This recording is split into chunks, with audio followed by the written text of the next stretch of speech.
واللہ الذی لا الہ الا وہ اللہ جس کے علاوہ کوئی معبود نہیں، الملک وہ بادشاہ ہے، حقیقی بادشاہ وہ بادشاہ کی تشریح ملک کی وہ کی ہے کہ جس کے حکم پر کوئی سوال نہ اٹھا سکے، جو وہ کہے اس پر کوئی اعتراض نہ کر سکے، وہ بادشاہ ہوتا ہے۔ اس لیے دنیا کے اوپر کوئی بادشاہ نہیں ہو سکتا۔ غلام خواجہ گیتی پناہم کہ در دینش ملوکیت حرام است، ملوکیت اس لیے حرام کہی گئی ہے۔ کسی کو حق نہیں ہے کہ وہ کہے جو میں کروں وہ کافی ہے، کسی کو بندوں کا خدا نہیں بنایا اللہ نے، یہ صرف اللہ کا حق ہے کہ وہ ملک ہے، خلیفہ ہو سکتا ہے اس کے احکام کی تنفیذ کرنے کے لیے اور اللہ کے احکام کی تشریح کرنے کے لیے۔ القدوس وہ قدوس ہے، اللہ اکبر، منزہ ہے ہر عیب سے، ہر نقص سے، ہر کمزوری سے، یہ قدوس کا مفہوم ہے۔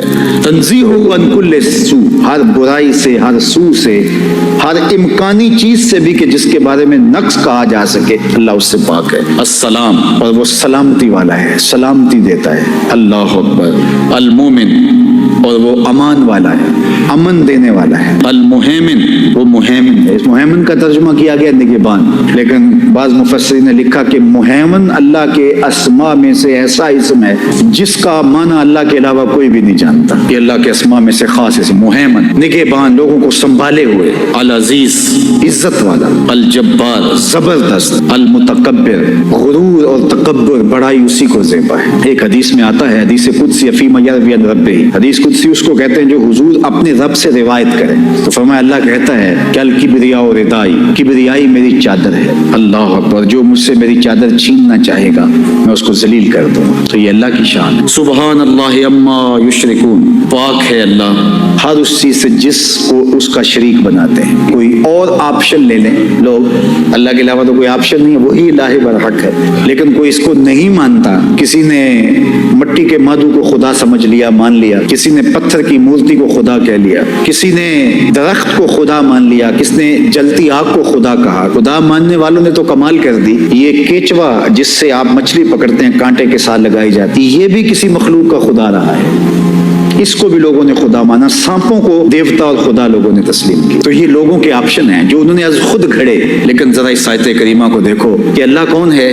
جو ملک ہے، جو قدوس ہے، جو السلام ہے، جو المومن ہے، جو المہیمن ہے، جو عزیز ہے، جبار ہے، متکبر ہے۔ پھر یہ ساری چیزیں صفتیں بیان کرنے کے بعد کا سبحان اللہ عما یشرکون، اللہ پاک ہے اس سے جن کو تم اس کا شریک ٹھہراتے ہو۔ اب اگر کوئی اللہ کے علاوہ کوئی اور آپشن از خود لیتا بھی ہے، کوئی سانپ کو لیتا ہے یا کوئی بچھو کو لے لیتا ہے یا کوئی کیچوے کو لے لیتا ہے یا پتھر کی مورتی کو لے لیتا ہے، اللہ فرماتا ذرا دیکھو تو صحیح، یہ خوبیاں جو رب کی ہیں، یہ خوبیاں کسی میں ہو سکتی ہیں جو خالق کی خوبیاں ہیں؟ مٹی کا بنا ہوا مادو کیا ان خوبیوں کا حامل ہو سکتا ہے؟ پتھر کی مورتی اور لکڑی کا وسن اور مختلف اشجار اور درخت اور جلتی آگ اور بہتے پانی، کیا یہ بدل ہو سکتے ہیں اور ان خوبیوں کے حامل ہو سکتے ہیں؟ خدا تو وہ ہے، رب تو وہ ہے، الہ حقیقی تو وہ ہے جو ان خوبیوں کا مالک ہے۔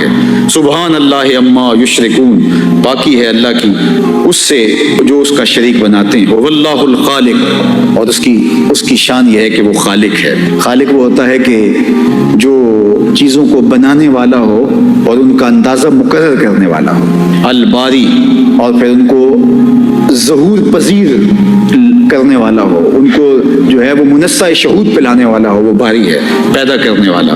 المصور، پھر اس کو صورت دینے والا، یہ اس کی شان ہے۔ خالق بھی ہے، مصور بھی ہے اور الباری بھی ہے۔ لہ الاسماء الحسنی، یہ اس کے مبارک نام ہے۔ یسبح لہ ما فی السماوات والارض، زمینوں آسمانوں میں جو کچھ ہے سب کچھ اسی کی تسبیح بولتے ہیں۔ وہو العزیز الحکیم، اور اس کی شان یہ ہے کہ وہ عزیز اور حکیم ہے۔ ایک روایت میں آتا ہے کہ یہ پوچھا گیا کہ اسم اعظم کون سا ہے، اسم اعظم کون سا ہے؟ تو جواب آیا علیک بآخر سورۃ الحشر، اگر تم اسم اعظم ڈھونڈنا چاہتے ہو تو سورہ حشر کی آخری آیتیں پڑھ لو، اسم اعظم انہی اسماء میں سے۔ پھر پوچھا گیا تو پھر دوسری مرتبہ بھی یہی جواب آیا کہ اسم اعظم تلاش کرنا ہے تو سورہ حشر کی آخری۔ جو شخص فجر کی نماز کے بعد سورہ حشر کی یہ 3 آیتیں آخری جو میں نے آپ کے سامنے رکھی ہیں پڑھ لیتا ہے، وہ شام تک اللہ کی امان میں رہتا ہے، اور اگر وہ فوت ہو جائے تو شہیدوں میں لکھا جاتا ہے۔ اور اگر کوئی شام کو مغرب کے بعد پڑھ لے تو وہ فجر تک اللہ کی امان میں رہتا ہے، اور اگر فوت ہو جائے تو شہیدوں کے زمرے میں شمار کر لیا جاتا ہے۔ تو سورۃ الحشر ہمیں بتاتی ہے کہ تمہارا رب وہ ہے جو ان شانوں کا مالک ہے، اور تم اس مالک سے فرار اختیار نہیں کر سکتے۔ اہل ایمان تو اپنے مالک کا انکار تو نہیں کرتے، لیکن غفلت کی چادر اوڑھ کر کے اللہ کے فیض و برکات سے متمتع نہیں ہو پاتے، اور کفار سراسر انکار کر کے جہنم کے حقدار بنتے ہیں۔